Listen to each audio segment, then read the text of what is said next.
താജ്മഹലിന് ശേഷം ഇന്ത്യയിലുണ്ടായ ഒരു മഹാത്ഭുതത്തിന്റെ ചുവട്ടിൽ നിസാരനായ ഒരു മനുഷ്യജീവിയായി നിന്നു പോവുകയാണ് ഞാനിപ്പോൾ. ഇന്ത്യൻ ചരിത്രത്തിലെ മഹാപ്രമാണിയായ സർദാർ വല്ലഭായ് പട്ടേൽ. അദ്ദേഹത്തിന്റെ ഭീമാകാരനായ പ്രതിമയുടെ ചുവട്ടിലേക്ക് ഒരു എസ്കലേറ്ററിൽ കയറിയാണ് ഞാനെത്തുന്നത്. 60 നില കെട്ടിടത്തിന്റെ ഉയരത്തിൽ തലയുയർത്തി അങ്ങനെ നിൽക്കുകയാണ് പട്ടേൽ പ്രതിമ.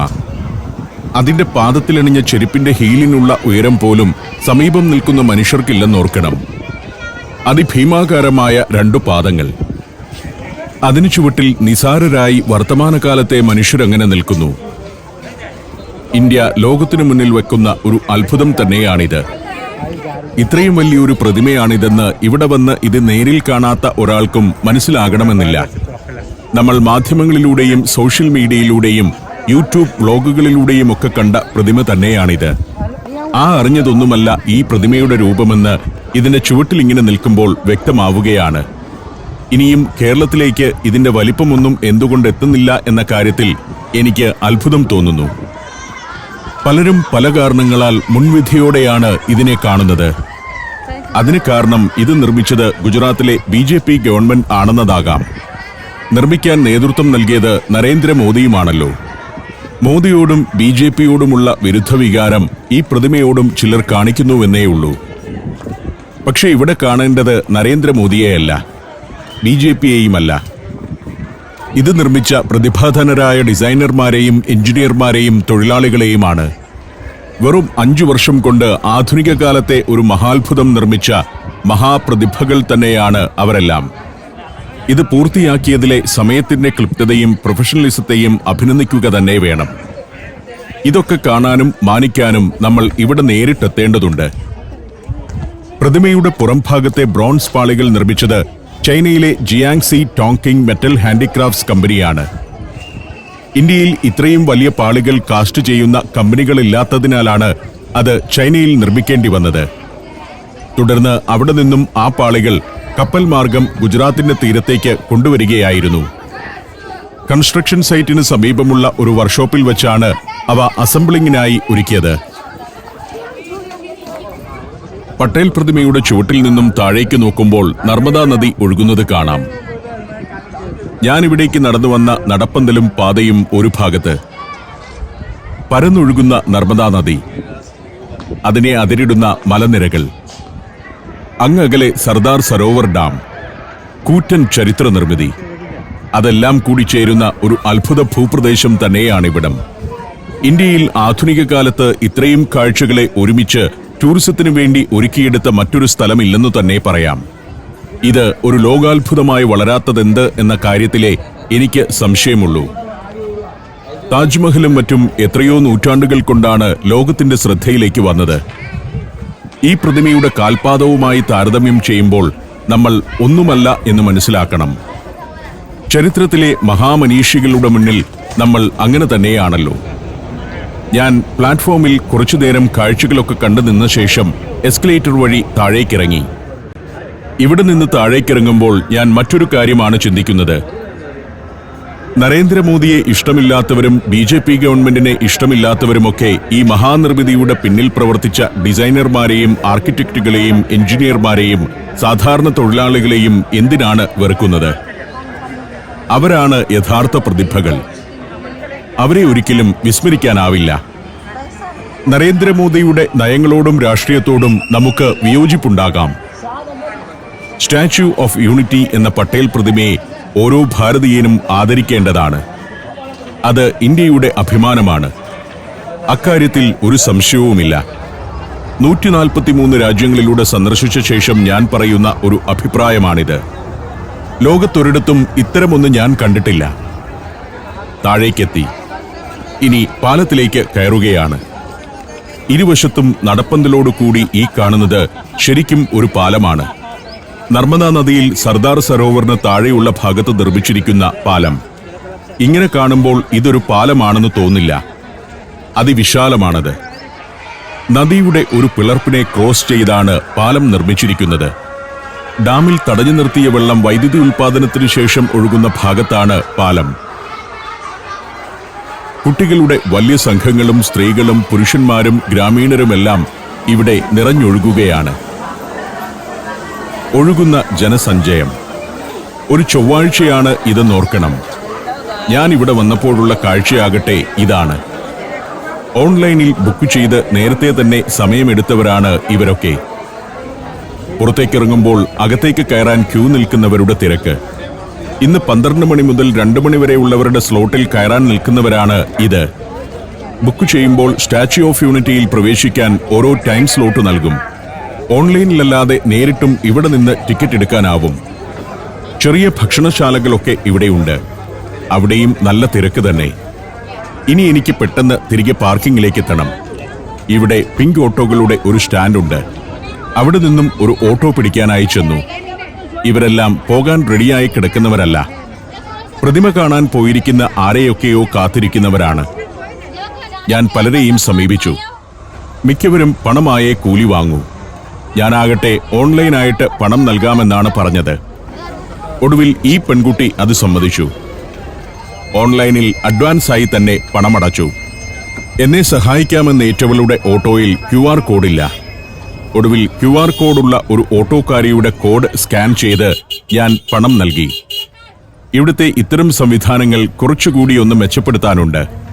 ഗൂഗിൾ പേ വഴി പണം സ്വീകരിക്കാൻ പലർക്കും പറ്റുന്നില്ല. എങ്കിലും മിക്കയിടത്തും ഗൂഗിൾ പേയും ഓൺലൈൻ പേയ്മെന്റുമെല്ലാം വന്നുകഴിഞ്ഞു. പുറത്ത് പിങ്ക് ഓട്ടോകൾ നിരന്നു കിടക്കുന്നു.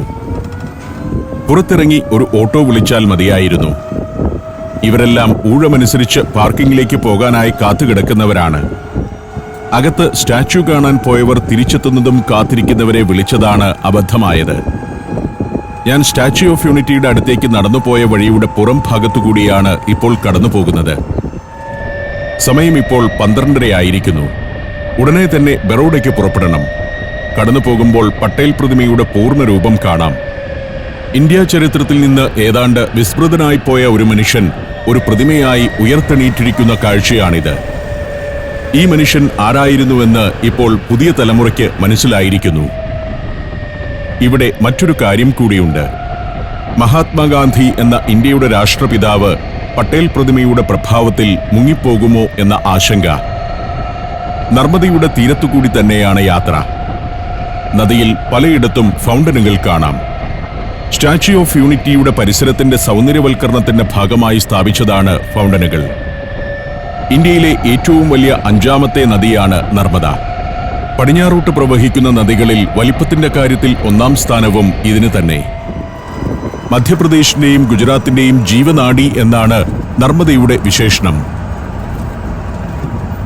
ഓട്ടോ ഏക്താ നഗറിലെ പ്രധാന പാർക്കിങ്ങിലേക്കെത്തി. ഇനി എനിക്ക് ഇവിടെ അധികം സമയം ചെലവഴിക്കാനില്ല. പെട്ടെന്ന് തന്നെ ബറോഡ അഥവാ വഡോദരയിലെത്തണം.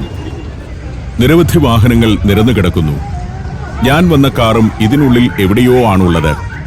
ആകാശ് എന്ന ടാക്സിക്കാരന്റെ കാർ. നമ്പർ ഓർമ്മയില്ല. ആ വലിയ മരത്തണലിലാണ് കിടക്കുന്നതെന്ന് ഏകദേശം ഓർത്തുവച്ചിരുന്നു. അങ്ങനെ ചെല്ലുമ്പോൾ കുറെ കുട്ടികൾ ഇവിടെ കൂടി നിൽക്കുന്നുണ്ട്. മിടുമിടുക്കരായ കുട്ടികൾ. ഗുജറാത്തിന്റെ പുതിയ തലമുറയാണിത്. വളരെ സ്മാർട്ടായ കുട്ടികൾ. അവരുമായി വന്ന അധ്യാപകർ പാർക്കിങ്ങിലെ മരത്തണലിൽ വിരിവെച്ച് കുട്ടികളെ അതിലിരുത്തി ഉച്ചഭക്ഷണം നൽകാൻ പോവുകയാണ്. LP സ്കൂളിലെ കുട്ടികളാണെന്ന് തോന്നുന്നു. 20ഓളം കുട്ടികളുണ്ട്. ഒരു മിനി വാനിലോ മറ്റോ വന്നവരായിരിക്കാം. എല്ലാവരും ടാഗ് അണിഞ്ഞിട്ടുണ്ട്. അവർ ഭക്ഷണം കഴിക്കുന്നു. ഞാൻ ആകാശിന്റെ കാറിലേക്ക് കയറി. ആകാശ് വളരെ സന്തോഷവാനാണ്. എന്റെ ജോലികൾ അദ്ദേഹത്തിന് നന്നേ ഇഷ്ടപ്പെട്ടു. ഇവിടെ നിന്ന് ഇനി ഏതാണ്ട് 2 മണിക്കൂറിന്റെ ഡ്രൈവ് കൊണ്ട് വഡോദരയിലെത്തണം. ഉച്ചകഴിഞ്ഞ് അവിടുത്തെ കാഴ്ചകൾ കാണാനാണ് തീരുമാനം. ഇങ്ങനെ പോകുമ്പോൾ ഞാൻ ചിന്തിക്കുന്നത് ഏക്താ നഗർ എന്ന പദ്ധതിയെക്കുറിച്ചാണ്. സ്റ്റാച്യു ഓഫ് യൂണിറ്റിയും അതിനോട് ചേർന്നുള്ള അനേകം ടൂറിസ്റ്റ് സംരംഭങ്ങളും ഹൗസിംഗ് പ്രോജക്റ്റും ഹോട്ടലുകളും റിസോർട്ടുകളും എല്ലാം ചേർന്നതാണ് ഏക്താ നഗർ. ഒരു ഭാഗത്ത് ഇലക്ട്രിക് ബസ്സുകളുടെ ചാർജിംഗ് സ്റ്റേഷൻ, മക്ഡൊണാൾഡ്സ്, KFC തുടങ്ങി ലോകപ്രശസ്ത ചെയിനുകളെല്ലാം വന്നു കഴിഞ്ഞു. വലതുഭാഗത്ത് അക്കാണുന്നത് ഇവിടുത്തെ റെയിൽവേ സ്റ്റേഷനാണ്. ഏക്താ നഗർ റെയിൽവേ സ്റ്റേഷൻ. സർദാർ സരോവർ എന്ന വലിയ ഒരു hotel. Djibouti, Fiji, Lebanon, Ethiopia, Armenia. സഞ്ചാരം വോളിയം നമ്പർ 17. ഫുൾ HD-യിലുള്ള ഈ അപൂർവ ദൃശ്യയാത്രാ വിവരണ ശേഖരം സ്വന്തമാക്കാൻ സഞ്ചാരം എന്ന് SMS ചെയ്യൂ. ഫോൺ 9995 444 222. പട്ടേൽ പ്രതിമ വന്നതോടെ ഇവിടെ ഒരു പട്ടണം തന്നെയാണ് രൂപപ്പെട്ടത്. ഏക്താ നഗറിന്റെ കവാടം കടന്നു. ഇവിടെയൊക്കെ ഇപ്പോൾ നിരവധിയായ ഹോട്ടലുകൾ ഉയർന്നുകൊണ്ടിരിക്കുന്നത് കാണാം. ഹോട്ടലുകൾ, ഹോസ്റ്റലുകൾ, അപ്പാർട്ട്മെന്റ് യൂണിറ്റുകൾ, വലിയ വ്യാപാര സമുച്ചയങ്ങൾ എന്നിവയെല്ലാമുണ്ട്. ഇക്കാണുന്നതെല്ലാം പട്ടേൽ പ്രതിമ വന്നതിന് ശേഷം ഏക്താ നഗറിൽ ഉണ്ടായിക്കൊണ്ടിരിക്കുന്നവയാണ്. കൺസ്ട്രക്ഷൻ തൊഴിലാളികൾ, ഡ്രൈവർമാർ, ഹോട്ടൽ ജീവനക്കാർ എന്നിങ്ങനെ ആയിരക്കണക്കിന് പേർക്കാണ് ഇവിടെ ഇപ്പോൾ തൊഴിൽ ലഭിച്ചിരിക്കുന്നത്. ഈ പ്രദേശമാകെ തന്നെ ഒന്ന് ഉണർന്നിരിക്കുന്നു. ഞാൻ ഇടയ്ക്കിടെ ആകാശിന് നേരെ ക്യാമറ തിരിക്കുമ്പോൾ അതെന്തിനാണെന്ന് ഇദ്ദേഹത്തിന് മനസ്സിലാകുന്നില്ല. തന്റെ ഫോട്ടോ എന്തിനാണ് എടുക്കുന്നതെന്നാണ് ചോദ്യം. എന്റെ പ്രോഗ്രാമിൽ ടാക്സിക്കാരും കഥാപാത്രങ്ങളാണെന്ന് ഞാൻ പറഞ്ഞു. ഏക്താ നഗറിലേക്കുള്ള പാത പിന്നിട്ട് ബറോഡയിലേക്ക് നീണ്ടുകിടക്കുന്ന പ്രധാന ഹൈവേയിലേക്ക് കാർ ചെന്ന് കയറി. ഇവിടമൊക്കെ പഴയ രീതിയിലുള്ള പട്ടണഭാഗം തന്നെയാണ്. അല്പം സ്പീഡിൽ പോകണമെന്ന് ഞാൻ ആകാശിനോട് പറഞ്ഞു. വഡോദരയിലെ കാഴ്ചകൾ ഷൂട്ട് ചെയ്യണമല്ലോ. 3 മണിയാകുമ്പോഴേക്കും അവിടെ എത്തിക്കാമെന്ന് അദ്ദേഹം സമ്മതിച്ചു. ഇടയ്ക്ക് ഭക്ഷണം കഴിക്കണമോ എന്ന് ചോദിച്ചു. വഴിയരികിലുള്ള ഏതെങ്കിലും തട്ടുകടയിൽ നിന്ന് ഭക്ഷണം കഴിക്കാമെന്ന് ഞാൻ പറഞ്ഞു. ബറോഡ എന്ന വലിയ തിരക്കുള്ള പട്ടണത്തിൽ നിന്നും ഏതാണ്ട് 100 കിലോമീറ്റർ അകലെയായിട്ടാണ് പട്ടേൽ പ്രതിമ സ്ഥാപിച്ചിരിക്കുന്നത്. അതുകൊണ്ട് പല നേട്ടങ്ങളുമുണ്ട്. പട്ടണത്തിലായിരുന്നെങ്കിൽ ആളുകൾ വിമാനത്തിലോ ട്രെയിനിലോ അവിടെ വന്നിറങ്ങും, കാഴ്ച കാണും, അവിടെ നിന്ന് തന്നെ തിരിച്ചു പോവുകയും ചെയ്യും. ഇതാകട്ടെ 100 കിലോമീറ്റർ അകലെയാണ്. ബറോഡയിലാണ് സ്റ്റാച്യു ഓഫ് യൂണിറ്റിക്ക് ഏറ്റവും സമീപമുള്ള ഒരു എയർപോർട്ട്. അവിടെ വന്ന് ഇറങ്ങുന്നവരെല്ലാം ഒരു ടാക്സി പിടിക്കും, അല്ലെങ്കിൽ ബസ്സിൽ കയറും. അങ്ങനെ ആ ടാക്സിക്കാർക്കും ബസ്സുകാർക്കുമൊക്കെ വലിയ വരുമാനമാകും. അവിടെ തുടങ്ങുകയാണ് സ്റ്റാച്യു ഓഫ് യൂണിറ്റി കൊണ്ടുള്ള വരുമാനങ്ങൾ. തനി ഗ്രാമങ്ങളിലൂടെയാണ് കടന്നുപോകുന്നത്. പട്ടണങ്ങളുടെ പകിട്ടോ ടൂറിസം കേന്ദ്രങ്ങളുടെ ആഘോഷമോ ഒന്നും തന്നെ ഇത്തരം ഗ്രാമങ്ങളിലില്ല. പുറമേ നടക്കുന്നതൊന്നും അറിയാതെ ജീവിക്കുന്ന മനുഷ്യർ, കന്നുകാലികളെ മേയിച്ചും കാളവണ്ടിയിൽ യാത്ര ചെയ്തും കഴിയുന്നവർ. ലോകത്തെ അതിശയിപ്പിക്കുന്ന പട്ടേലിന്റെ പ്രതിമയും കാളവണ്ടിയിൽ യാത്ര ചെയ്യുന്ന ആളുകളും ചേർന്നതാണ് ഗുജറാത്ത്. ഈ ഒരു വൈവിധ്യം അല്ലെങ്കിൽ വൈരുദ്ധ്യമാണ് ഗുജറാത്ത്. ഇടയ്ക്ക് വാഴത്തോട്ടങ്ങൾ. നർമ്മദയുടെ തീരത്തുള്ള ഈ പ്രദേശങ്ങളെല്ലാം വാഴകൃഷിക്ക് വളരെ പ്രസിദ്ധമാണ്. കുറെ നേരം യാത്ര ചെയ്തു. ഇനിയും 50 കിലോമീറ്റർ കൂടിയുണ്ട് വഡോദരയിലേക്ക്. ഗുജറാത്തിലെ ഒരു സാംസ്കാരിക ചരിത്ര നഗരമാണത്. ഒരു കാലത്ത് സമ്പന്നമായൊരു നാട്ടുരാജ്യമായിരുന്നു ബറോഡ എന്ന ഇന്നത്തെ വഡോദര. അവിടുത്തെ രാജാവിന്റെ കൊട്ടാരത്തിലെ ചിത്രകാരനായിരുന്നു കേരളത്തിന്റെ അഭിമാനമായി ലോക പ്രശസ്തിയിലേക്കുയർന്ന രാജാ രവിവർമ്മ. അതുമായൊക്കെ ബന്ധപ്പെട്ട കുറെ കഥകളിലേക്ക് യാത്ര ചെയ്യാനാണ് എന്റെ തീരുമാനം. തിരക്കില്ലാത്ത നല്ല പാതയാണ്. ഇപ്പോൾ ഓർസംഗ് നദിയെ പിന്നിടുകയാണ്. നർമ്മദയുടെ കൈവഴിയാണ് ഓർസംഗ് നദി. പാലത്തിലൂടെ പോകുമ്പോൾ താഴെ പരന്നൊഴുകുന്ന ഓർസംഗ് കാണാം. വെള്ളം കുറവാണ്. ഇങ്ങനെ പോകുമ്പോൾ ഞാൻ ചിന്തിക്കുന്നത് ഗുജറാത്തിലെ ഗ്രാമങ്ങളും പട്ടണങ്ങളും തമ്മിലുള്ള വൈരുദ്ധ്യത്തെക്കുറിച്ചാണ്. വലിയ രീതിയിൽ വികസനം നടക്കുന്ന സംസ്ഥാനമാണ് ഗുജറാത്ത്. എന്നാൽ ആ വികസനം പൂർണ്ണമായും പട്ടണങ്ങളിലാണ്. ഗ്രാമങ്ങളിൽ ഇപ്പോഴും പശുവിനെ മേയിച്ചും ചെറിയ കൃഷിപ്പണികൾ നടത്തിയും ജീവിക്കുന്നവരാണുള്ളത്. അവിടുത്തെ കുട്ടികൾ വിദ്യാഭ്യാസം ലഭിക്കുന്നതോടെ ഗ്രാമങ്ങൾ വിട്ട് പട്ടണങ്ങളിലേക്ക് പോകുന്നു. അതുകൊണ്ട് തന്നെ പുതിയ തലമുറയ്ക്ക് വേണ്ടി അടിസ്ഥാന സൗകര്യങ്ങൾ വികസിക്കുന്നതും മറ്റു സംവിധാനങ്ങൾ വരുന്നതുമെല്ലാം പട്ടണങ്ങളിലാണ്. ആളുകൾ നാട് വിട്ടു പോയിക്കൊണ്ടിരിക്കുന്ന ഗ്രാമങ്ങളിലേക്ക് വികസനം തീരെ എത്തുന്നില്ല എന്നതാണ് യാഥാർത്ഥ്യം. ഇപ്പോൾ ദബോയി എന്ന പട്ടണത്തിലെത്തിയിരിക്കുന്നു. ഏക്താ നഗറിനും വഡോദരയ്ക്കുമിടയിലുള്ള പ്രധാന പട്ടണമാണ് ദബോയി. പുരാതന കാലത്ത് തന്നെ ജനവാസമുള്ളൊരു പ്രദേശമായിരുന്നു ഇത്. പഴയ കാലത്ത് ദർബാവതി, ദർബിക ഗ്രാമ എന്നൊക്കെയായിരുന്നു ഇന്നത്തെ ദബോയി അറിയപ്പെട്ടിരുന്നത്. ഹിന്ദുക്കളുടെയും ജൈനന്മാരുടെയും ഒരു പ്രധാന തീർത്ഥാടന സ്ഥലം ദബോയിലുണ്ട്. ഇപ്പോൾ 1,00,000-ലേറെ പേർ വസിക്കുന്ന ഒരു മുനിസിപ്പാലിറ്റിയാണ് ദബോയി. വലിയ വൃത്തിയുള്ള പട്ടണമൊന്നുമല്ല. നേരം ഇപ്പോൾ 1:30 കഴിഞ്ഞിരിക്കുന്നു. ഇവിടെ എവിടെ നിന്നെങ്കിലും ഭക്ഷണം കഴിക്കാമെന്ന് ഞാൻ ആകാശിനോട് പറഞ്ഞു. വളരെ നല്ല വലിയ ഹോട്ടലുകൾ ഇവിടെ ഉണ്ടെന്നായി ആകാശ്. അത് വേണ്ടെന്ന് ഞാൻ പറഞ്ഞു. സമയം നഷ്ടമാകുമെന്നത് മാത്രമല്ല കാരണം. ഇത്തരം പ്രദേശങ്ങളിലെ വഴിയോര തട്ടുകടകളിൽ നിന്ന് ഭക്ഷണം കഴിക്കണം. എങ്കിൽ ഒരു സ്ട്രീറ്റിലേക്ക് പോകാമെന്നായി ആകാശ്. തട്ടുകടകൾ മാത്രമുള്ള ഒരു സ്ട്രീറ്റാണത്. അങ്ങോട്ട് വണ്ടി വിടാൻ ഞാൻ പറഞ്ഞു. ദബോയിയുടെ തിരക്കുള്ള ഭാഗങ്ങൾ തന്നെയാണ് ഇതെല്ലാം. ഹിന്ദു മിലിറ്ററി ആർക്കിടെക്ചറിനെ കുറിച്ച് പഠിക്കാൻ ഗവേഷകർ എത്തുന്ന ഒരു പട്ടണമാണ് ദബോയി. ഇവിടുത്തെ കോട്ടകൾ നിർമ്മിതമായിരിക്കുന്നത് ആ വിധത്തിലാണ്. സാധാരണ സൈനിക കോട്ടകളിൽ നിന്ന് വ്യത്യസ്തമായി അനേകം കൊത്തുപണികളുള്ള കമാനങ്ങളും കവാടങ്ങളുമുള്ള കരിങ്കൽ നിർമ്മിതികളാണ് ദബോയിലെ കോട്ടകൾ. ഗുജറാത്തിലെ ഈ സ്ഥലങ്ങളിലെല്ലാം ധാരാളം ഗംഭീര വഴിയോര ഭക്ഷണശാലകളുണ്ട്. അവിടങ്ങളിൽ ഇന്നാട്ടിലെ മാത്രമായ ഭക്ഷണങ്ങൾ കിട്ടും. ഇത് അത്തരമൊരു സ്ഥലമാണ്. അവിടേക്ക് വണ്ടിയെത്തി. റോഡരികിൽ കുറേയേറെ തട്ടുകടകൾ. അതിലെല്ലാം ഇരുന്ന് ആളുകൾ ഭക്ഷണം കഴിക്കുന്നു. ഒരു ചെറിയ തട്ടുകടയിലേക്ക് ഞാൻ കയറി ചെന്നു. ഇവിടുത്തെ ഉച്ചഭക്ഷണമാണ് ഈ വെച്ചിരിക്കുന്നത്. സാധാരണക്കാരുടെ ഭക്ഷണം. ഗദിയ നൂഷാക് എന്ന ഭക്ഷണമാണ് ഇവിടെ ഉണ്ടാക്കുന്നത്. ഈ വലിയ പാത്രത്തിൽ വറുത്തു വെച്ചിരിക്കുന്നതാണ് ഗദിയ. കടലമാവ് കൊണ്ടാണ് ഗദിയ ഉണ്ടാക്കുന്നത്. അത് ഒരു പാത്രത്തിലെടുത്ത് അതിലേക്ക് സൂപ്പ് പോലുള്ള കുറച്ച് ചാറൊഴിക്കുന്നു. മസാലകൾ ചേർത്ത ഒരു കറി തന്നെ. പിന്നെ അതിലേക്ക് പലതരം ചട്നികൾ ചേർക്കുന്നു. റെഡ് ചില്ലി ചട്നിയും ഗ്രീൻ ചട്നിയും എല്ലാം ഉണ്ട്. പല രുചികളിലുള്ളവ. പിക്കിളുമുണ്ട്. ഈ സാധനങ്ങളെല്ലാം ചേർത്ത് അത് നിളക്കും. അപ്പോഴേക്കും അതിന് നല്ല സ്പൈസി ആയിട്ടുള്ള ഒരു രുചി വരും. അതിനകത്തേക്ക് അല്പം മല്ലിയിലയും സവോളയുടെ തണ്ടരിഞ്ഞതുമെല്ലാം ചേർക്കുന്നു. അതിനൊപ്പം കഴിക്കാൻ പാവ് എന്ന് പറയുന്ന ബ്രെഡുമുണ്ട്. ഇതോടെ വിഭവം തയ്യാറായി കഴിഞ്ഞു. എന്റെ ഉച്ചഭക്ഷണം. ഇവിടെ സാധാരണക്കാർ ഉച്ചയ്ക്ക് കഴിക്കുന്ന ഭക്ഷണം ഇതാണ്, ഗദിയ നൂഷാക്. പലരും ഇവിടെ ഇരുന്ന് ഭക്ഷണം കഴിക്കുന്നുണ്ട്. വലിയൊരു കോപ്പ നിറയെ അത് വാങ്ങിച്ചു വെച്ച് കഴിച്ചുകൊണ്ടിരിക്കുന്ന ഒരാളെയും കണ്ടു. ഇദ്ദേഹം ഇവിടെ അടുത്തു തന്നെയുള്ള കോർപ്പറേഷൻ ഓഫീസിലെ ജീവനക്കാരനാണ്. ഞാനും ഡ്രൈവർ ആകാശും ആ കടയിലിരുന്ന് ഗദിയ നൂഷാക് കഴിച്ചു. നേരെ എതിർവശത്ത് കൂടുതൽ ആളുകൾ നിൽക്കുന്ന ഭക്ഷണശാലയുണ്ട്. സ്ത്രീകളും പുരുഷന്മാരുമെല്ലാം അവിടെ കൂടി നിൽക്കുന്നു. അവിടെ എന്താണ് വിഭവങ്ങളെന്നറിയാൻ അങ്ങോട്ട് നടന്നു. ഇവിടെ പലതരം പൊരി ഭക്ഷണങ്ങളാണ്. ഗുജറാത്തിലെ അങ്ങാടികളിൽ ആളുകൾ ചോറും ചപ്പാത്തിയും ഒന്നുമല്ല ഉച്ചയ്ക്ക് കഴിക്കുന്നത്. ഇത്തരം തട്ടുകടകളിൽ പോയി ഇങ്ങനെയുള്ള തനതു വിഭവങ്ങൾ വാങ്ങിക്കഴിക്കും. ഖമൻ ദോക്ല എന്നാണ് ഈ സംഗതിയുടെ പേര്.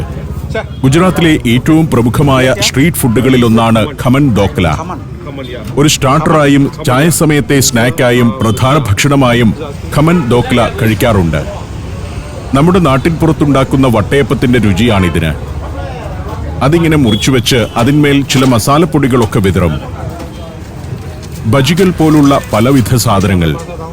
അത് വിവിധ തരത്തിലുള്ളത് ഒരുമിച്ച് ഒരു പൊതിയാക്കിയാണ് നൽകുന്നത്. നല്ല കച്ചവടം നടക്കുന്നുണ്ട്. സർക്കാർ ഓഫീസുകളിലെയും ഇവിടെ അടുത്തുള്ള കോർപ്പറേഷൻ ഓഫീസുകളിലെയും എല്ലാം ഉദ്യോഗസ്ഥർ ഉച്ചയ്ക്ക് ഇവിടെ വന്നാണ് ഭക്ഷണം കഴിക്കുന്നത്. ഭക്ഷണം ഒരു കടലാസിൽ പൊതിഞ്ഞു കൊടുക്കും. അത് മേശപ്പുറത്ത് വെച്ച് ചട്നിയും കൂട്ടി കഴിച്ചുകൊണ്ടിരിക്കുന്നു എല്ലാവരും. വാർത്തകളിൽ സ്ഥാനം പിടിച്ച ഒരു സ്ഥാപനം കൂടിയാണിത്. ഗുജറാത്തി പത്രത്തിൽ വന്ന വാർത്ത ഇവിടെ വലുതാക്കി ഫ്രെയിം ചെയ്തു വെച്ചിട്ടുണ്ട്. വഴിപോക്കരും സർക്കാർ ഉദ്യോഗസ്ഥരും ടൗണിലെ ജോലിക്കാരുമൊക്കെ ഇവിടെ നിന്നാണ് ഭക്ഷണം കഴിക്കുന്നത്. ഖമൻ ദോക്ലയുടെ പേരിലാണ് ഇവർ പ്രശസ്തരായിരിക്കുന്നത്. അത് തീരുന്ന മുറയ്ക്ക് അടുക്കളയിൽ നിന്ന് വലിയ പാത്രത്തിൽ വന്നുകൊണ്ടിരിക്കുന്നു.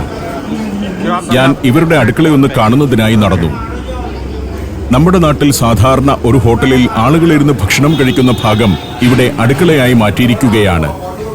മുന്നിൽ വലിച്ചു കെട്ടിയ പന്തലിന് ചുവട്ടിലിരുന്നാണ് ആളുകൾ ഭക്ഷണം കഴിക്കുന്നത്.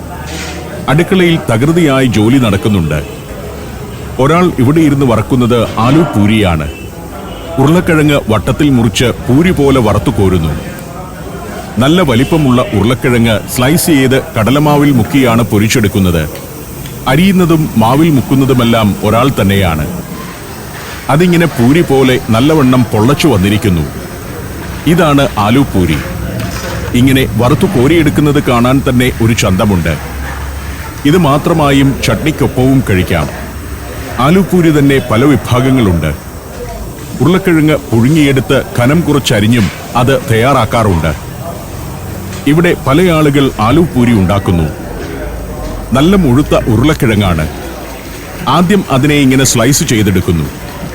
വെള്ളത്തിലേക്കാണ് അരിഞ്ഞിടുന്നത്. ദിവസം മുഴുവൻ ഇദ്ദേഹത്തിന്റെ ജോലി ഇതായിരിക്കും. ഒരു യന്ത്രം പോലെ ഇരുന്ന് ഉരുളക്കിഴങ്ങ് അരിഞ്ഞ് കൂട്ടിക്കൊണ്ടിരിക്കുന്നു. അതിങ്ങനെ വെള്ളത്തിലിട്ട് ഒന്ന് കഴുകിയെടുക്കുന്നു. കിഴങ്ങിന്റെ കട്ടും കറയുമൊക്കെ പോകാനായിരിക്കും. എന്നിട്ട് അതിങ്ങനെ ഓരോന്നായി കടലമാവിൽ മുക്കി തിളയ്ക്കുന്ന എണ്ണയിലേക്കിടുന്നു. നമ്മുടെ നാട്ടിൽ പഴംപൊരിയും മറ്റും ഉണ്ടാക്കുന്നത് പോലെ 2-3 പേർ ഇവിടെ ഈ ജോലി മാത്രം ചെയ്യുന്നുണ്ട്. ഇവർ വറുത്തുകോരുന്ന ആലു പൂരി ചൂടോടെ തന്നെ വിറ്റഴിക്കപ്പെടുകയും ചെയ്യുന്നു. ഒരു ദിവസം ചുരുങ്ങിയത് 1 ലക്ഷം രൂപയുടെയെങ്കിലും കച്ചവടം ഈ ഒരു കടയിൽ നടക്കുന്നുണ്ട്. ഇത് ഒറ്റത്തട്ടുകടയിലെ കച്ചവടമാണെന്നോർക്കണം. ആലു പൂരി അങ്ങനെ വറുത്തു കോരിക്കൊണ്ടിരിക്കുന്നു. ആ കാഴ്ചകൾ കണ്ടുകൊണ്ട് ഞാൻ ആ അടുക്കളയിൽ നിന്നു.